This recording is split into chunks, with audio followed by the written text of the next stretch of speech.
অন্তর্বর্তী সরকার আজ বিকেল ৩টায় আগামী 2025-2026 অর্থ বছরের জাতীয় বাজেট ঘোষণা করবে।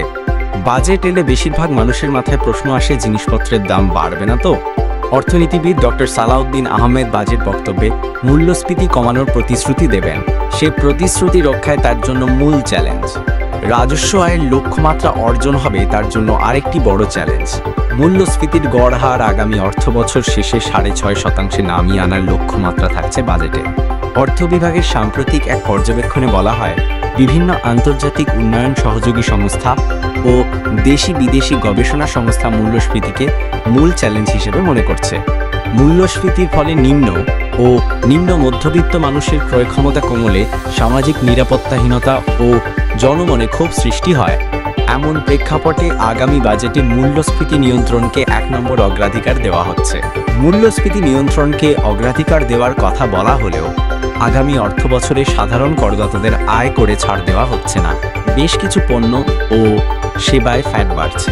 মূল্যস্ফীতি নিয়ন্ত্রণে সরকারের উদ্যোগের বিষয়ে জানতে চাইলে অর্থ বিভাগের কর্মকর্তারা জানান, সরকারি ব্যয় সংকোচন করা হচ্ছে। মুদ্রানীতিও সংকোচনমূলক থাকবে। বাজেটের নিত্যপণ্যের বিষয়ে ইতিবাচক কিছু পদক্ষেপ থাকবে। একই সঙ্গে বাজার ব্যবস্থাপনা উন্নয়নের মাধ্যমে পণ্যের সরবরাহ স্বাভাবিক রাখার উদ্যোগ নেওয়া হবে।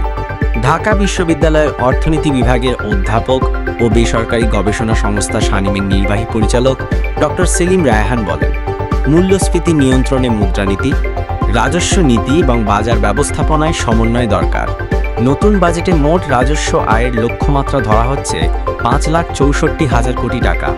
এর মধ্যে এনবিআর বহির্ভূত কর এবং কর ব্যতীত রাজস্বের লক্ষ্যমাত্রা 65,000 কোটি টাকা। বাকি 4,99,000 কোটি টাকা এনবিআরকে আদায় করতে হবে।